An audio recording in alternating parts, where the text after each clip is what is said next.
Tá vendo? E, obviamente, esse gânglio autonômico tem a função de trazer esses sinais até a medula e os nervos espinhais motores vão ter a função de conduzir a informação da medula espinhal para o órgão ou para a região perinerva.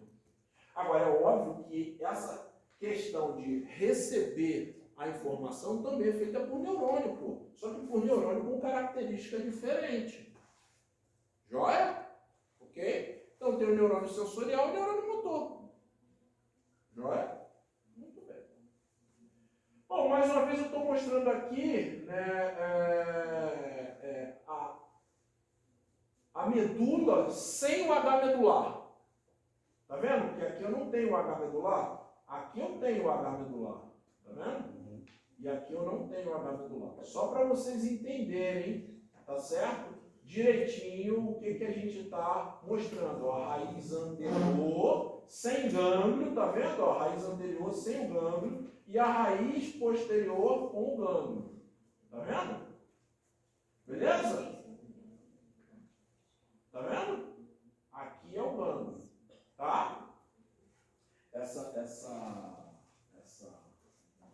Esse datashow está com uma resolução meio barulhosa, né? Todos ali também estão todos. Mas esse é o melhorzinho que a gente tem. Né?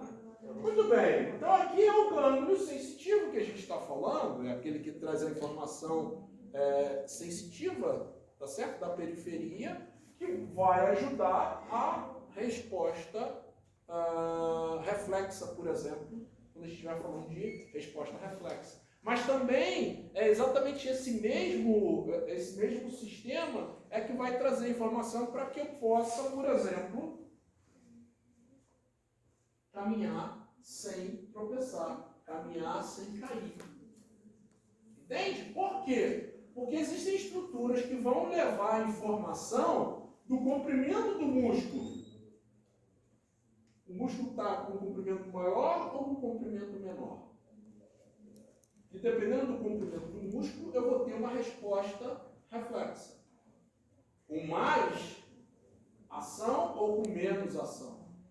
Foi claro ou não? Não, eu falei que aqui nessa imagem ele tirou o H medular para você saber o que tem embaixo. Só tirou o H medular, ou seja, a raiz ventral e a raiz dorsal não tem, só para que vocês possam, só para que vocês vejam a entrada, né, dos nervos sensitivos e a saída dos nervos motores.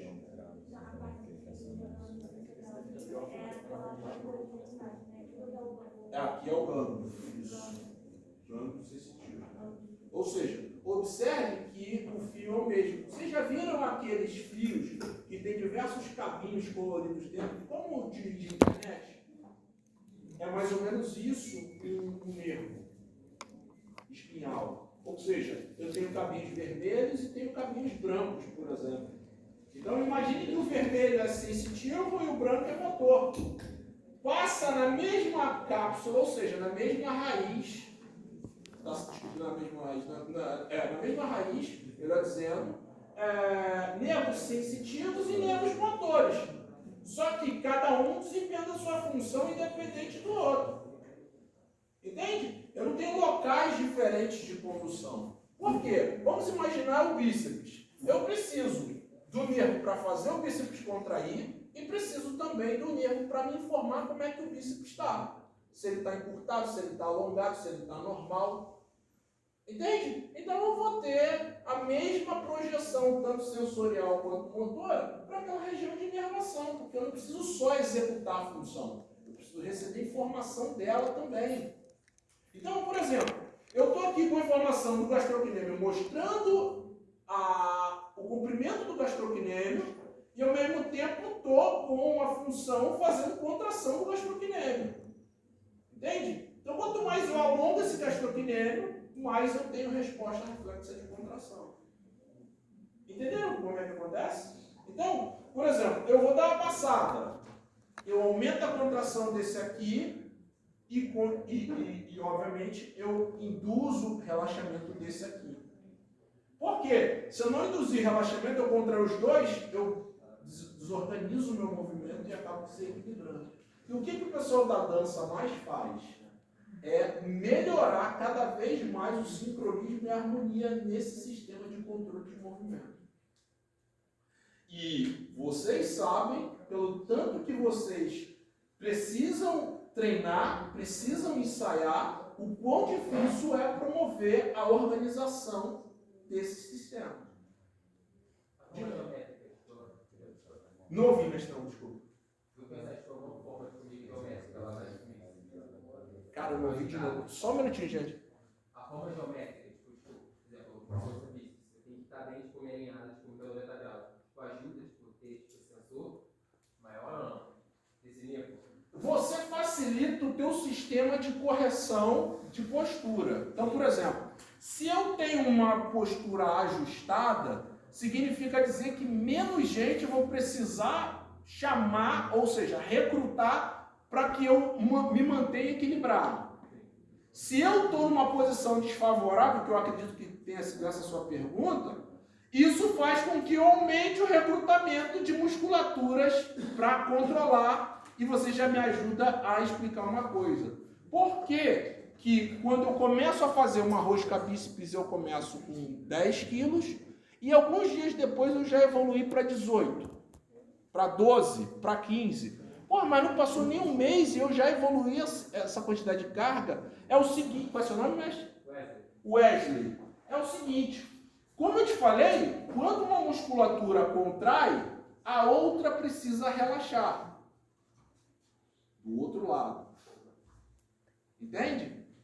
Quando uma musculatura aqui contrai, o que a gente chama de musculatura agonista, ou seja, aquela responsável pela realização daquele gesto, por exemplo, quando o meu bíceps contrai, o cotovelo flete. Mas para isso acontecer, eu preciso que o meu tríceps relaxe, falando do mesmo braço.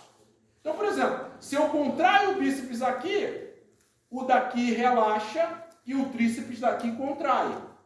Se o tríceps daqui relaxa, o daqui contrai. Entende? Então, eu contraio o bíceps aqui, desse braço aqui, o tríceps relaxou. Eu relaxei o tríceps daqui, o tríceps desse braço contraiu. Porque se eu não fizer isso, eu caio. Não. Eu preciso desse sistema de contrapeso. Beleza? Isso é um dado, é o que a gente chama de contração colateral. Tá certo? Agora, tem um outro caso que é exatamente específico esse que eu falei, que é o seguinte. Eu disse que quando o bíceps contrai, o tríceps relaxa. Só que eu preciso condicionar o movimento do meu camarada.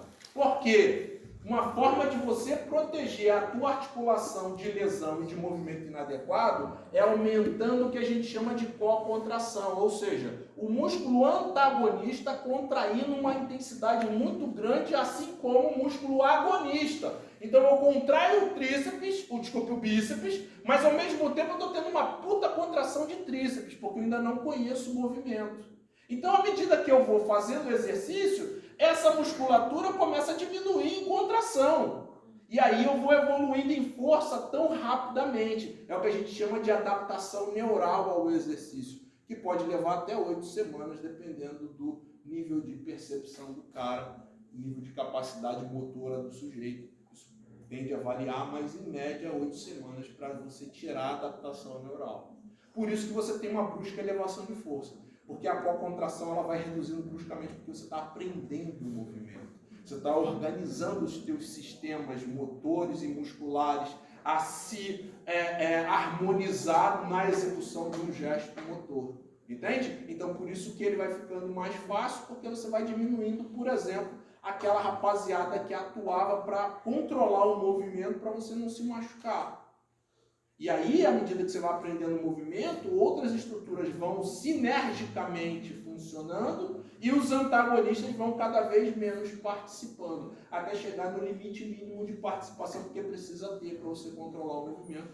O antagonista precisa dar um catuque no freio, entendeu? É igual se você vai fazendo uma curva que está acelerada, mas tem um momento que você tira o pé do acelerador porque está sentindo que o carro está saindo um pouco. É mais ou menos isso que acontece com os antagonistas nessa co-contração que a gente chama. Respondi, mestre? Graças a Deus. A pior coisa que tem para o professor é não responder uma pergunta de um aluno. Entende? Então, mas a gente não é obrigado a saber tudo. Não, não é. Mas também não saber é horroroso. Né? Principalmente quando faz parte da sua área. Então, você está treinando, você está trabalhando num salão de musculação, com musculação, o cara te faz uma pergunta de musculação e você não sabe. Porra, você não é obrigado a saber tudo, mas de musculação que você trabalha, você tem que saber. Entendeu? Eu estou na sala de musculação, o cara me faz uma pergunta de dança, pô, beleza. Beleza. Me quebrou. Entendeu? Agora, dentro daquilo ali, vocês estão, por exemplo, eu pego os professores aqui de dança que eu vejo, Aniele, Yuri, meu amigo que eu não sei. Também? Não, né? Mas o Yuri sim, a Aniele sim, eles são fanáticos por dança, não sei o quê. Aí, eu chego pro cara e falo assim, o plié estica influencia na arquitetura do joelho. Os caras, não, peraí.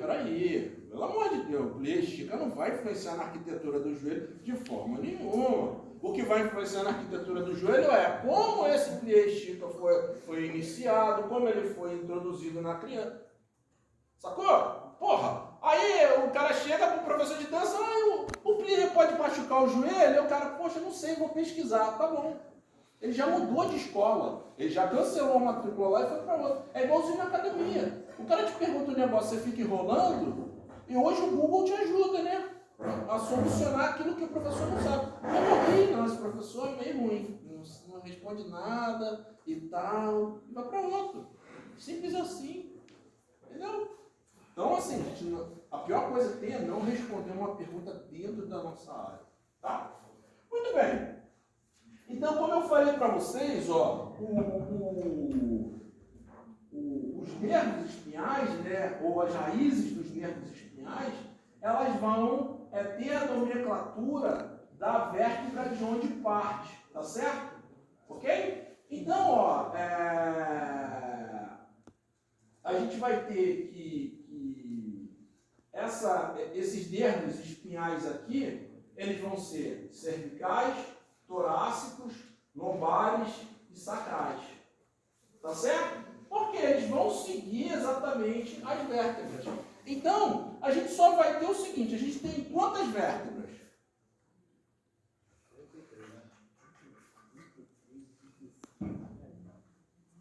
Vamos lá. Quantas vértebras cervicais eu tenho? 8. Tá vendo como é que vocês estão sendo traídos?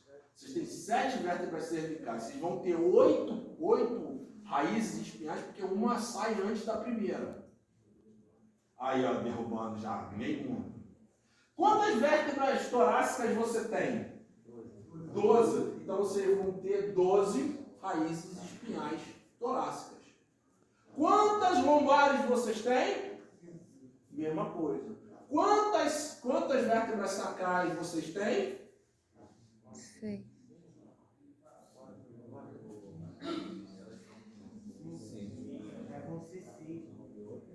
Beleza? Então, a gente vai observar que, exceto a cervical, tá certo? A gente vai ter a mesma quantidade de nervos que a gente estiver falando da coluna vertebral. Tá joia? Então serão 12 nervos espinhais, 5 nervos lombares, 5 nervos sacrais, exceção cervical, que serão 8. Então eles vão seguir a mesma quantidade de vértebras. Tá joia? Muito bem. Bom, aqui eu estou mostrando para vocês a diferença, né, entre os neurônios, tá certo? Então, mostrando, por exemplo, o neurônio motor espinhal, é esse aqui que a gente desenhou, tá certo? Eu tenho aqui, o neurônio do gânglio da raiz dorsal, da medula, por isso que eu projetei, que eu faço questão de mostrar, e para exatamente exemplificar esse gânglio aqui, é por conta dessa célula, que alguns chamam de pseudo-unipolar, mas outros classificam como bipolares. Eu, particularmente, eu sou mais vamos dizer assim, eu sou mais conservador, né? E acabo por preferir a pseudo-unipolar, tá? Por quê? Por que pseudo-unipolar e não bipolar direto, tá certo? Por conta da estrutura, tá vendo? Ó? Por conta da estrutura, né? Que diferencia um pouco do neurônio bipolar, tá? Então, ele parece unipolar, mas ele tem uma projeção de axônio para os dois lados, tá vendo? Então, se você olhar funcionalmente, ele vai ter uma função unipolar. Só que a distribuição, vamos dizer assim, anatômica dele já vem com uma característica de bipolar. Então, por isso que ele é chamado de pseudo-bipolar. Tá joia? Por que antes não chama de bipolar? Porque, apesar dele ter essa característica, ele traz de um lado e leva para o outro. Ele não informa para lá. Entende? Ele só traz de lá para cá. Ele não leva daqui para lá. Bipolar tem essa questão de bipolaridade mesmo, né? Ó, aquele transtorno bipolar é exatamente por isso. O cara vai para a felicidade, para a tristeza de uma hora para outra. O mesmo sujeito vai lá e vem cá. Entende? Não é a característica desse neurônio, por isso pseudo-unipolar. Porque ele nem é bipolar e nem tem a estrutura de um neurônio unipolar. Beleza? E aqui o neurônio motor clássico, que é o mais descrito por sua simplicidade na literatura. Tá? É importante a gente ver, por exemplo, olha aqui, ó, células do hipocampo, o tamanho dos dendritos, né?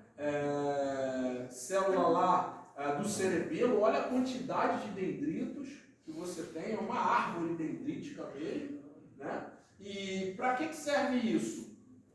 Para comunicar, né? Então, olha a quantidade de comunicação que um único neurônio pode ser capaz de fazer dentro do cerebelo. E por isso aquela complexidade tão monstruosa que a gente tem na hora de estudar um movimento. Tá joia? Opa. Então, mais uma vez, eu tenho aqui, né, a medula com o seu H medular e suas raízes. E eu sei que esse aqui é o corno dorsal, não é? E esse aqui é o corno ventral, correto? Sim ou não? Não! Por quê? Porque onde tem o gânglio é o corno dorsal. Onde não tem gânglio é o corno ventral. Mestre, eu vou te pedir, Tita, só para você colocar a sua cadeira ali, vou pedir para as próximas aulas o pessoal evitar a direção da mesa, ficar aí no limite da pilastra, exatamente por isso, porque eu posso me projetar em determinada posição e acabar interferindo durante muito tempo a tua visualização. E aqui eu tenho certeza que eu vou impactar menos, tá? E eu sei que isso faz uma baita diferença, pode parecer que não para alguns, mas para a maioria faz uma baita diferença, inclusive para mim. Beleza? Joia? Obrigado. Então, veja bem, eu tenho certeza que aqui a raiz dorsal por conta do gânglio espinhal. E o gânglio vai ter corpos neuronais de neurônios sem si. Pronto. Então eu sei que aqui está chegando informação. E sei que daqui está saindo informação motora. Aqui está chegando informação sensitiva e aqui está saindo informação motora. Beleza?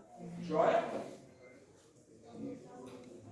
Mostrando aqui que, classicamente, né, a disposição de substância branca e substância cinzenta, tá, do H medular, isso vai depender da altura da medula que a gente está falando. Então, ó, eu tenho aqui a C5, a cervical 5. Eu tenho aqui a torácica 2, a torácica 8, a lombar 1, a lombar 2, a sacral 2 e a sacral 3. Observem que, obviamente, elas apresentam diferenças na quantidade de neurônios, tá certo? De corpos neuronais, lá na região centralizada. E por quê? Porque cada região vai ser responsável por uma quantidade de movimentos. Então, quanto mais complexo é a área em termos de movimento, maior precisa ser a densidade de neurônios naquela área. E por isso que você vai ter áreas em que você tem pouco controle de movimento, porque é uma região que sofre, que realiza poucos movimentos, e uma região que tem um H medular monstruoso, porque tem uma complexidade incrível de movimentos que partem dessa região da medula espinhal. Tá joia? Então isso aqui tem a ver, consequentemente, com os movimentos que eles comandam. Tá? Muito bem, então aqui a gente está mostrando, né, as vias ascendentes em azul, tá vendo? E as vias descendentes em vermelho, tá? E obviamente essas vias descendentes vão partir neurônios motores das pernas gordas do H medular, e por isso gordas e magras, porque a região anterior, a perna é mais gorda, e a região posterior, a perna é mais fina. Por quê? Aqui eu recebo neurônios sensitivos e aqui eu envio ou partem neurônios motores. Ok? O principal neurônio aqui são os neurônios alfa-motoneurônios, ou neurônios motores alfa. Isso não pode sair mais da cabeça de vocês. Tá joia? Motoneurônios alfa ou neurônios motor alfa. Tá? Ou alfa-motoneurônio. Como vocês queiram. Tá joia? Gabriel, arruma mais um cafezinho lá pro papai? Oi? Shake? mestre. Mas acho que vai ter que fazer mais. Não tem problema. Se não tiver, não tem problema. Mas se tiver, tá cheio, né? Entendeu? Contrata uma cachaça, vai tomar um dedinho, uma lapada com força. Já vai estragar, entendeu? Estraga de uma vez. Muito bem.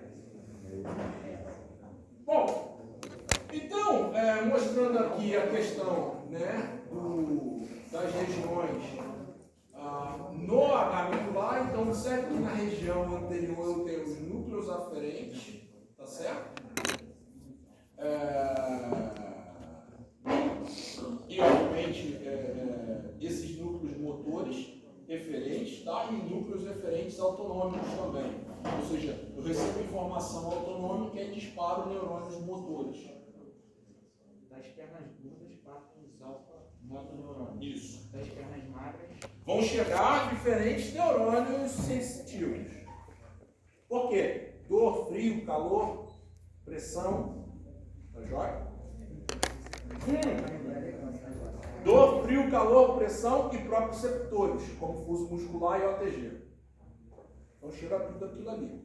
Tá? Que um mede o comprimento do músculo e o outro mede o nível de tensão no tendão.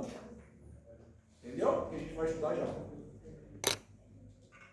Então, por isso que a gente não define. Tá joia? Estou mostrando aqui a distribuição, tá certo? Só para vocês entenderem. Tá? E uma coisa muito importante quando a gente fala de via descendente e, obviamente, de medula espinhal, é uma situação em que a gente chama de decussação das pirâmides. Lembra que eu falei que o tronco cerebral, especialmente o bulbo, a medula é um prolongamento do bulbo, por isso que o bulbo se chama medula oblonga. Nunca falei para vocês? O bulbo também é chamado de medula. Falei? Isso, o bulbo também é chamado de medula oblonga. Tá certo? E medula é o tronco cerebral. Medula oblonga é o bulbo. Tá? E obviamente, a medula é chamada de spinal cord. Beleza? Então eu tenho medula, que é o tronco cerebral, medula oblonga, ou medula oblongata, que é o bulbo, e spinal cord, que é a medula espinhal. Beleza? Vocês vão encontrar essa nomenclatura toda hora. Toda hora. Tá? Inclusive em português, alguns chamam de medula oblonga mesmo. Para vocês, porque muita gente acha que está ouvindo medula oblonga e está falando da medula espinhal, e não é, está falando do bulbo. Beleza? Joia? Então, a gente tem o bulbo, e vocês vão ver que o bulbo. Nossa, tivemos cérebro aqui.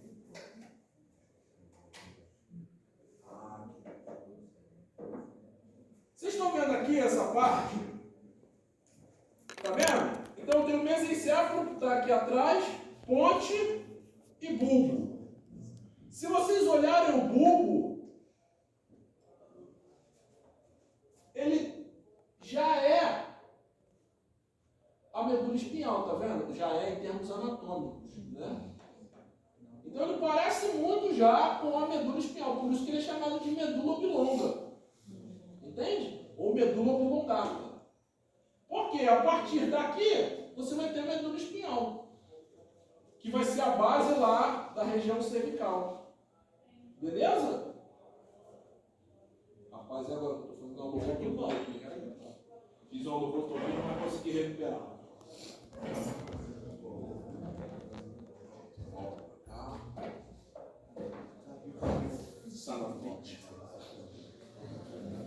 Então, por que eu chamei a atenção do bulbo? Porque numa região do bulbo, chamada de pirâmides bulbares, é uma região que tem uma massa, tá certo? Um pouco avantajada. Ali, o Gabriel vai mostrar para vocês, lá o bulbo, um corte desse bulbo, tem uma região com a massa que é chamada de pirâmide bulbar. E óbvio, né? Você tem a pirâmide bulbar do lado direito e a pirâmide bulbar do lado esquerdo. Ela é muito importante no refinamento desses movimentos finos. Os movimentos que necessitam de maior coordenação e habilidade motora é muito executado pelas pirâmides bulbares. Tá? E, obviamente, o gesto motor, de uma maneira geral, ele é um gesto refinado. Né? E quanto mais a gente treina, melhor esse refinamento. Muito bem. O que acontece? Que nessa região do bulbo, né, conhecido como pirâmides bulbar, tá vendo aqui, ó, pirâmide?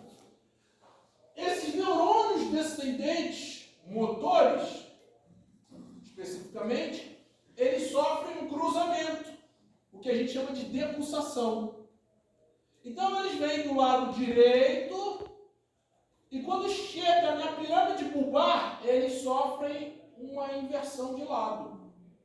Entende? E isso faz com que o meu lado direito comande o esquerdo e o meu lado esquerdo comande o direito. É exatamente devido à depulsação das pirâmides que vocês estão vendo aqui. Tá vendo? Ó? Depulsation pirâmides.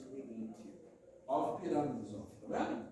Então, ó, observe que ele vem do mesmo lado. Saiu daqui desse lado direito, vem. Chega na pirâmide bulbar, ele muda de lado. Entende? Então, se o cara sofrer um AVC ou AVE aqui, o lado esquerdo dele vai ser paralisado. Entendeu? Então, agora você já sabe identificar. Quando o cara sofreu um AVC, o lado que paralisou, você sabe qual é o lado do cérebro que sofreu a lesão. Por conta dessa depulsação das pirâmides. Agora, observe que eu estou falando de questão motora, questão sensorial, sensitiva, mantém, é ipsilateral.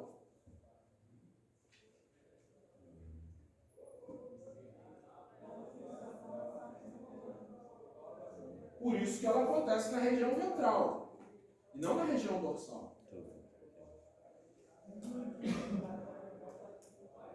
Beleza? Maravilha. Então, a parte motora, o hemisfério direito, comanda o lado de mídio oposto, ou o lado oposto. Entende? Ou seja, o lado esquerdo. Na questão sensitiva, não. Tá? É ipsilateral. Joia? Tudo bem. O fato de ser lateral, sofrer um AVC, uma AVE, a parte sensitiva também é danificada, fica sem movimento no lado esquerdo e sem a sensação do lado direito. Não, porque as áreas são diferentes. Entende? Calma aí. Tradicionalmente, dependendo da extensão, tá certo? Dependendo da extensão, o córtex é mais afetado, porque é mais vascularizado. Entende? Então, mas pode acontecer de perder o movimento e perder a sensação. E é o que normalmente acontece. Tá? Então o cara, por exemplo, lesionou aqui, tá certo? E aí, consequentemente, pode acontecer uma alteração de sensação ipsilateral. Ok? Isso pode acontecer. Tá? Entretanto, a gente sabe que algumas fibras cruzam também. Entende? Não é a maioria. Assim como nas pirâmides, eu tenho motores, está vendo? Ó, eu tenho aqui motor. Uma parte cruza e a outra não cruza. Então, não estou falando que todos cruzam, mas uma boa parcela cruza. Isso garante, por exemplo, essa questão que eu disse de parcialmente interferir e parcialmente não interferir. Tá? Muito bem. Opa! Então, olha só, mais uma vez voltando àquele padrão lá da homeostase, lembra que eu disse para vocês? Do sinal, centro controlador, resposta. Muito parecido aqui quando a gente começa a falar de ação da medula no reflexo espinhal. Eu falei que aqui a parte ou a perna fina é a região que recebe neurônios sensitivos e a perna gorda é a região que parte neurônios motores. Não foi isso que eu disse?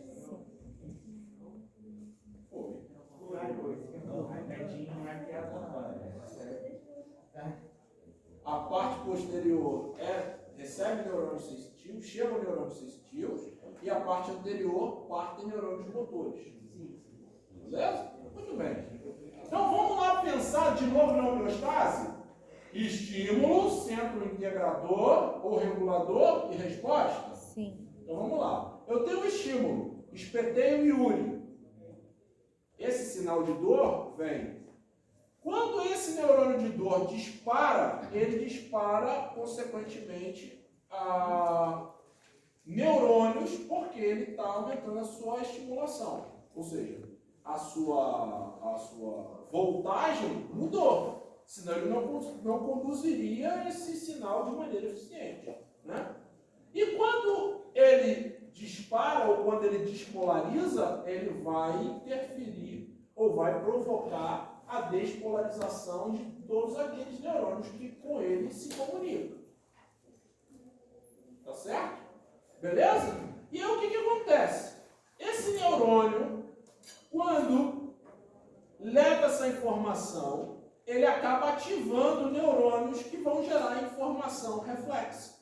Ou seja, uma resposta ao estímulo que foi dado. Então, eu espetei o Yuri sentiu isso aqui, despolarizou lá na medula e ele tira o braço. Minha pergunta é, o cérebro do Yuri participou na correção ou na elaboração desse movimento? Por isso que é reflexo. Entende? Por isso que é reflexo. Ou seja, eu não tenho participação central. Por isso que a gente chama, no reflexo ele deu um tapa na cara do sujeito. Porque se ele pensasse, ele não daria um tapa na cara do sujeito.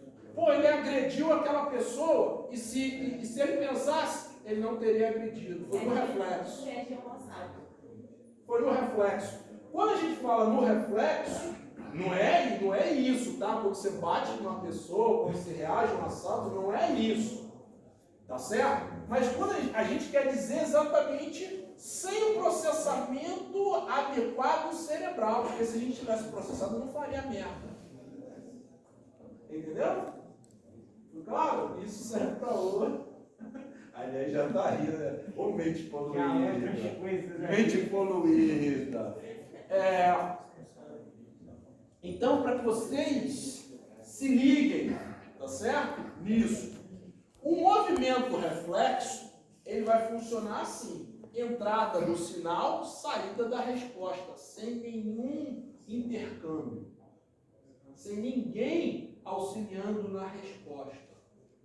E por isso a resposta sempre é rápida, mas ao mesmo tempo desorganizada. Porque eu não tenho participação de quem organiza o movimento, na entrada e na saída. Né? Eu não disse que o sistema nervoso central, especialmente núcleos da base, e tálamo, córtex e cerebelo são fundamentais na inicialização e na finalização dos movimentos? Sim. Aqui eu não tenho, por isso que o movimento é horroroso.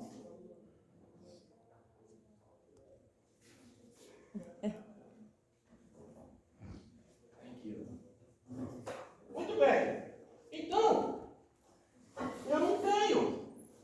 que a gente chama de reflexo de retirada. É um reflexo medular. Quando eu te espeto, quando alguém te queima, quando você pisa numa taxinha, né? É tudo reflexo de retirada. Entende? Não tem nada a ver com você bica a quina da cama. Ali já é outra coisa. Entende? Tanto é que a quantidade de palavrão que você xinga já tem processamento central ou assim, aos montes. Entendeu? Tá certo? Agora, não confunda isso. Agora, outra coisa como aluno a gente tem de pensar cartesianamente e de pensar de maneira muito segmentada. A gente acha que isso só vai acontecer quando eu tiver alguém me queimando, alguém me espetando, alguém me encostando, alguém gritando. Não. Isso aqui é o fundamento, por exemplo, da locomoção. É esse arco reflexo. É o fundamento da locomoção. Foi claro? Só que esse arco reflexo, vocês estão observando que tem um tracejado subindo, ele vai ser, em função da organização e do planejamento, ele vai subir. Então, o que eu estou fazendo aqui nada mais é do que arco reflexo na musculatura posterior, do gastrocnêmio, na musculatura do quadríceps. Só que, juntamente com isso, eu estou com um processamento central para organizar o início e o final do movimento. Entende? Mas esse início e final do movimento, tudo se inicia por conta desse mecanismo aqui de reflexo. E esse mecanismo a gente chama de arco reflexo. Esse arco reflexo. Entrada, saída. Por isso o arco reflexo. Entrada, saída. Sem participação central. Se tiver participação central, não é mais arco reflexo. É o que o Gabriel explicou na aula anterior. É o mecanismo de movimento. Ou a fisiologia do movimento. Entende? Arco reflexo, a princípio, não envolve processamento central. É tudo em nível medular. Foi claro?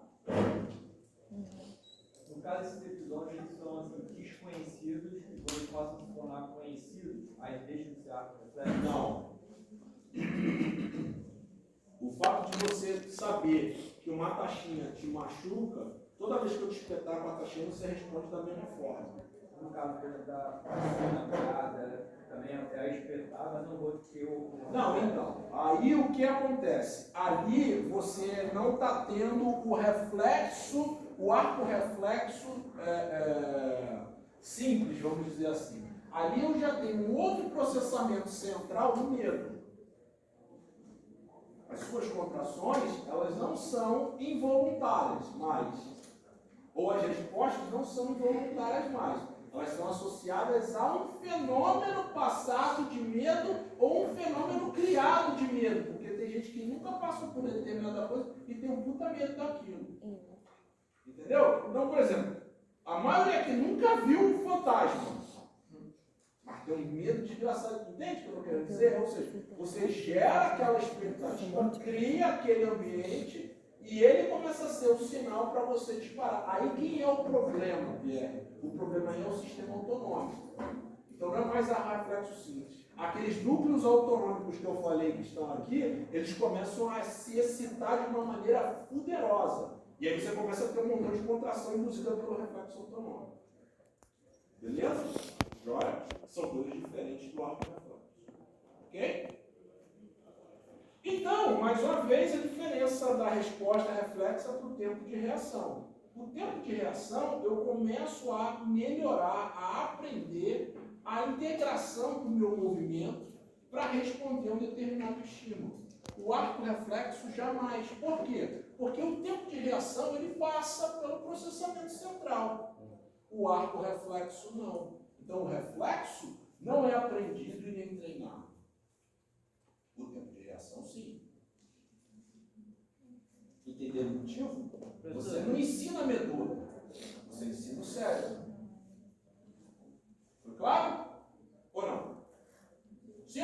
Sim. Professor, isso se relaciona com a memória medular? Não, a memória medular tem uma relação direta com o central por conta da gente chamar de engrama motor. Então, o que vem o engrama motor? Ele vai lá naquele córtex motor e busca um movimento. Por exemplo, andar de bicicleta. Quando você fica 30 anos sem andar de bicicleta, você montou uma bicicleta, aquele engrama motor, ele é acionado porque eu tenho memória daquele movimento. Então, eu sei quanto eu tenho que pedalar, quanto eu tenho que contrair da perna direita, da perna esquerda, do abdômen, do glúteo, do paravertebral, do tronco, do peitoral, do bíceps. Tanto é que quando você começa, você faz uma puta força no antebraço. Por quê? Você estava segurando aquele guidão com uma força incrível. À medida que você vai voltando a fazer, a tensão no antebraço vai diminuindo, porque a contração que você está fazendo no guidão vai diminuindo também. E que você vai voltando a colocar lubrificante nas engrenagens cerebrais. Ela vai voltando a entender como é que funciona e ela começa a deslizar suavemente, aí você volta a andar normalmente. A mesma coisa para a musculação. Por isso que quando eu volto a treinar, a minha adaptação é muito mais rápida do que se eu não tivesse nunca treinado. Porque eu já tenho esse engrama motor, que a gente chama. Essa memória motora, que ela não é medular, ela está lá no córtex motor. Por isso você precisa do processamento central. Respondi, mestre?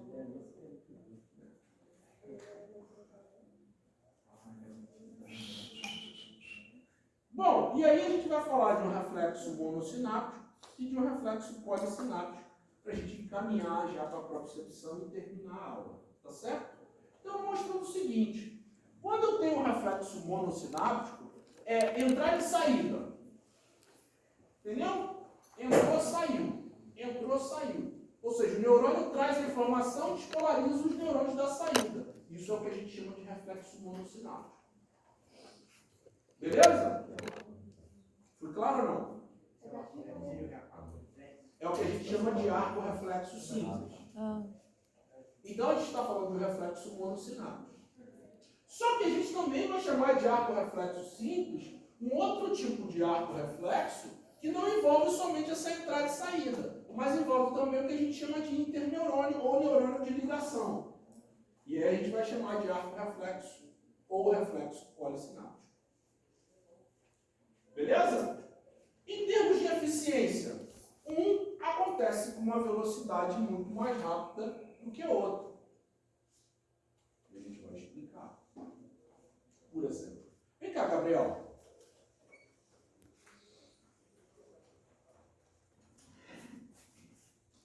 Cristo Redentor. Isso. Ó, já tá tremendo, mestre? Tá com medo? Não, já sei o que é. Tu apoiou esse final de semana? Não, só final de semana passada. Ó, rapaz, esse rapaz aqui vai ter que acionar a lei Maria da Penha, porque ele vinha apanhando bastante da namorada. É namorada, né? Namorada. Coitado, tadinho. Preste bem atenção aqui no braço do Gabriel, tá? Então, olha só. Eu vou chegar... Isso, Gabriel, obrigado. Ó. Opa! Viu lá? Ó. Entende que eu puxo o braço dele e reflexamente o braço dele vai para frente? Então, de novo, tem que ter cuidado com a questão do peitoral, tá? Estava comum, né? Obrigado. Entenderam? Sim ou não? Sim. Esse é o que a gente chama de reflexo monossináptico. Ou seja, provoquei um estiramento muito grande do peitoral do cara, uma forma rápida de você proteger o peitoral de romper é contrair o peitoral. É o que a gente chama de reflexo miotático. Mio de músculo. Tá joia? Então, esse é o reflexo monossináptico. É um arco reflexo, só que monossináptico. Foi claro ou não? Sim. Sim ou não? Joia. Esse é o principal reflexo acionado no alongamento. Então, eu vou chamar aqui, deixa eu ver, minha amiga aqui. Não. Deixa eu ver, minha amiga aqui. Ah, não. Você não. Sabe por quê? Vou precisar que tire a blusa. Quem pode me ajudar aí? Tirar, obviamente, a rapaziada. para tirar a blusa, porque só para mostrar o que vai acontecer. Vamos Tá lá, certo? gente. Vai mostrar Quem pode me tanquinho. ajudar? Por favor, gente. O Me tanquinho. ajude. Me ajude, por favor. Quem tem um shape aí no lugar?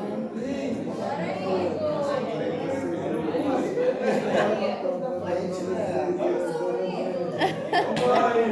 Me ajude, por favor. Vai dar um ponto, vai dar um ponto. Eu vou.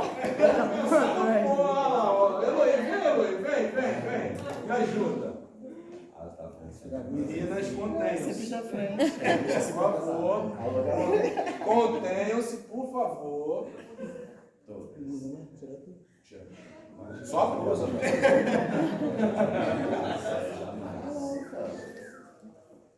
Ó, já começou, viu? Mestrão, você vai fazer o seguinte. Senta pra mim, aqui, por favor. Isso. Entrelaça teus dedos, tua mão na nuca, assim. Isso. O pessoal pode levantar. Chega mais pra cá por causa da luz. Isso. Obrigado, tá, mestre? Entrelaçou. Ó, eu vou dar uma acionada. Observem só o peitoral dele, tá? Quando chegar no limite, você me avisa, tá, mestre? Aí. E aí, ó, se você puser a mão no peitoral dele aqui, tá vibrando. À medida que eu mantiver aqui a tração, o peitoral vai começar a saltar ali. Se eu mantiver, quanto mais tempo eu mantiver aqui, ó, olha lá, já tá começando a fibrilar ali, tá vendo? Tá vendo? Então, o que está acontecendo? O peitoral dele quer fazer a mesma coisa do Gabriel, só que eu travei. E mantive o estímulo. Obrigado, tá, Eloy? Valeu mesmo, mestre. E eu mantive o estímulo de ação sensorial. Ou seja, tem um neurônio sensitivo lá no músculo dele que a gente chama de proprioceptor. E esse proprioceptor tem o nome de fuso muscular. Quando o comprimento do músculo muda, ele dispara. E ele dispara provocando o quê? A contração do músculo esquelético. Se o músculo esquelético dele fosse permitido contrair, ele ia fazer como o Gabriel fez. Só que eu travei. Então o músculo está tentando e não sai, e o comprimento continua mantido. E aí a taxa de disparo vai aumentando, porque ele quer vencer esse negócio. E é isso que vocês fazem quando alonga. Entende? Então por isso que vocês sentem o músculo tipo vibrar, fibrilar, né? Ficar tremendo, entre aspas. É porque você ativou o proprioceptor, ele está disparando pra caramba na medula e está fazendo o neurônio motor ativar pra caramba. Entende? Então você está tendo contração muscular pra caramba. Claro? Isso é o que a gente chama de reflexo monossináptico.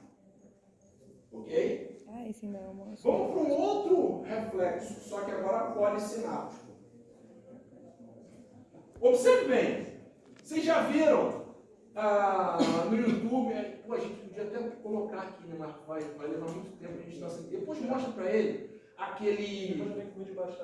O vídeo do ATG lá. Vocês já viram quando o cara, o levantamento olímpico, que ele levanta e subitamente o peso cai sobre ele?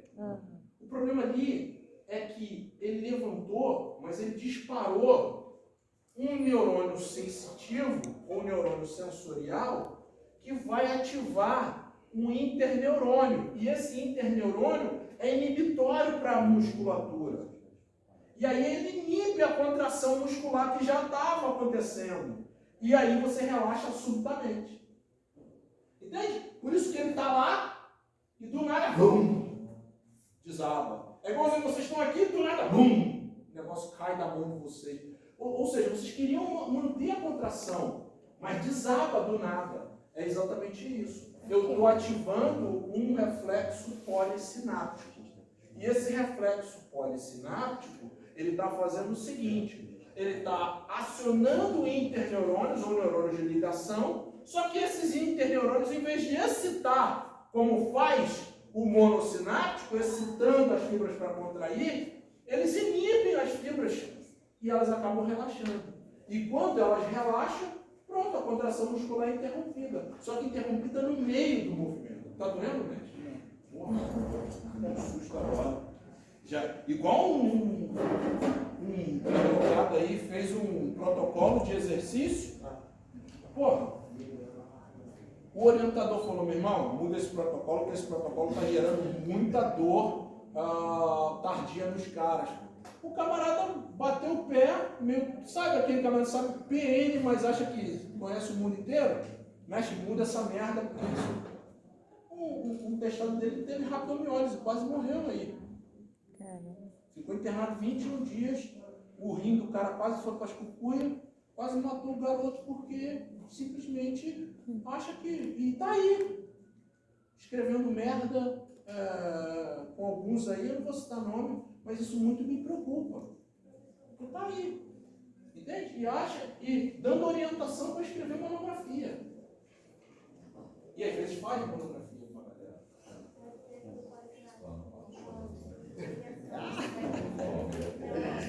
Eu não entendi muito bem o policinário.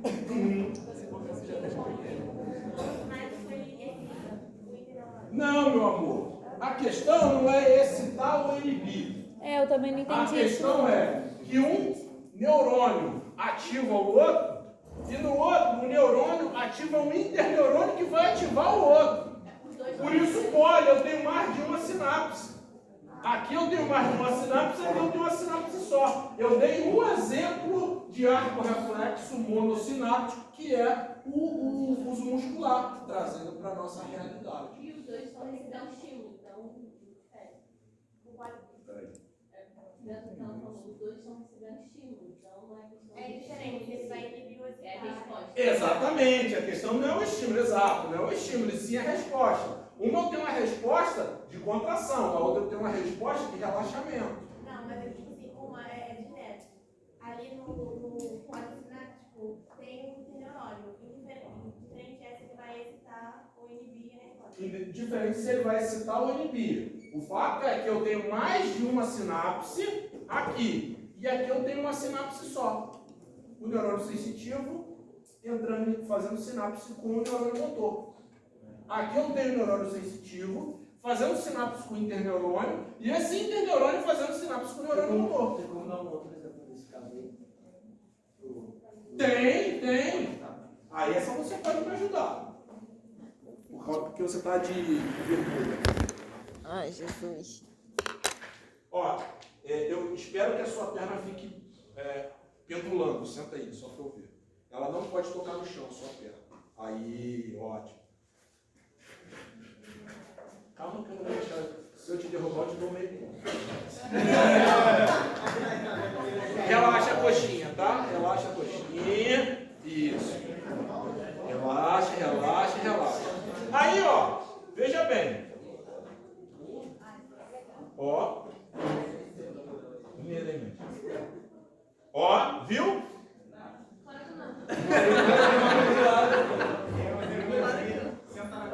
Ó, viu? Vamos lá. Se eu fizer muito, vai te sensibilizar. Tem outra perna que é uma martelo. Ó, tá vendo? Então, aí, obrigado, tá, meu amor? Isso é um reflexo que reflete também essa situação. Nesse caso, pode ser. Nesse caso. Policináptico também. E só que nesse caso é excitatório. Que é o reflexo, no caso aí, patelar. Beleza? Joia? Então o que eu fiz?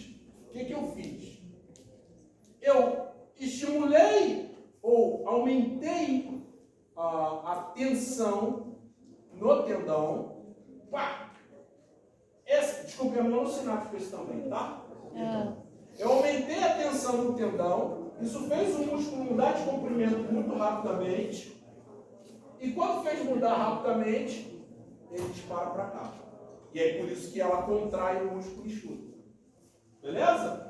No caso do meu amigo aqui é o seguinte.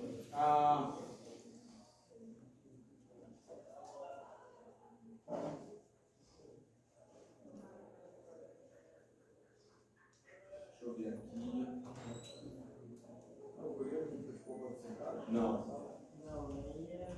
exemplo, você já teve aquela situação em que você está segurando uma coisa e o cara vai botando peso. O cara vai botando peso. O cara vai botando peso. Vai botando. Aí você, meu irmão, vai dar merda. Do nada, pum, tu larga a corda e Seria tipo uma falha, é isso? não é uma falha, porque isso não é falha. Porque eu vou te explicar por que não seria falha. Isso é uma coisa muito importante, porque imagine, se você continuar dando tensão, vai arrebentar. Então é um mecanismo de proteção dos dois. Tá certo? Então um é um mecanismo de proteção para o músculo. O outro que eu citei é um mecanismo de proteção para o tendão. Entende? Por isso que quando eu sustento uma carga muito forte, a musculatura está contraindo. E como ela está contraindo muito forte, ela está puxando muito o tendão. Se não tiver a interrupção dessa ação sobre o tendão vai romper. E aí o que eu faço? Eu disparo o reflexo polissináptico inibindo a contração muscular e o peso desaba, tudo desaba. Por quê? A contração é interrompida na hora. E na falha vem com sem consciência, né? Porque você sabe que você está tirando uma falha. Então, que tu pede ajuda ou assim. Sim, mas é inconsciente, mais uma vez, não tem processamento, porque você não quer, você não sabe o momento que vai acontecer. Você até tem uma noção que está ficando muito pesado. Quer dizer, às vezes não. É o que eu estou te falando. O cara do Olímpico, ele vai lá. Quando ele levanta, que ele trava, bum, desaba. Ele queria sustentar, só que desaba, é involuntário, entende? Então, observaram que existem situações em que o cara ele sustenta e está desequilibrado, é porque esse sistema não foi ativado. E existem outros que ele levanta e desaba, porque o sistema ativou. Entenderam a diferença? Ou seja, eu em verdade, não sei quando vai acontecer.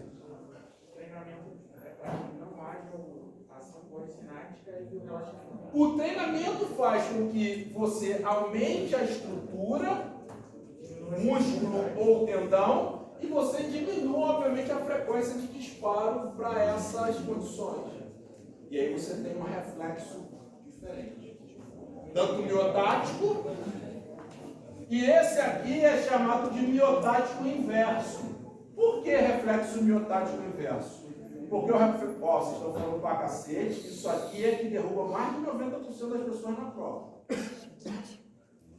Esse aqui é o reflexo miotático e esse aqui é o reflexo miotático inverso. Por que é inverso? Porque esse reflexo miotático faz como resposta reflexa a contração muscular. E esse aqui faz como resposta reflexa o relaxamento muscular. Por isso que é chamado de reflexo miotático inverso. Esse aqui, desculpe, é provocado por uma estrutura, uma organela chamada fuso muscular. Esse aqui é provocado por uma estrutura chamada órgão tendinoso de Golgi, ou OTG. Esse aqui está no músculo, a organela, o fuso está no músculo, levando a informação, e nesse aqui, a estrutura, a organela, está no tendão, levando a informação. Professor, Entenderam?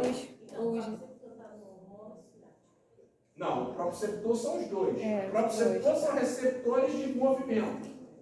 Isso. O fuso muscular é uma resposta reflexa monossináptica. O OTG é uma resposta reflexa polissináptica. São os receptores do Beleza? movimento. Professor, os polissinápticos, então eles sempre têm esse efeito de relaxamento? Não. A diferença do monossináptico e do polissináptico é o número de sinapses que ele faz até chegar à resposta. Ah, sim. Não necessariamente vai ser um relaxamento. Não a resposta em si, é o caminho. Exatamente. Professor. Toda resposta que tem a contração muscular é a resposta miotática. Não sei, não peguei. Não. No caso, toda a resposta, não. Quando eu tiver um arco reflexo com a resposta, com reflexo miotático, aí sim eu estou tendo uma resposta monossináptica. Só quando eu tiver um reflexo miotático, mas de relaxamento, aí sim eu estou falando de reflexo polissináptico. Tá? Isso tudo depende da entrada. Ok? Quem está fazendo essa entrada? Isso aí. Porque eu estou falando de fuso e ATG, mas podem existir outras entradas aqui que não sejam de fuso e ATG e provocar resposta muscular. Beleza? Joia? Show. Bem, como o próprio calor, frio, dor. Por aqui não tem nada a ver com tensão muscular ou comprimento muscular. E a resposta é contração. Beleza? Mas você pode falar de treinamento, ferramenta de Ele é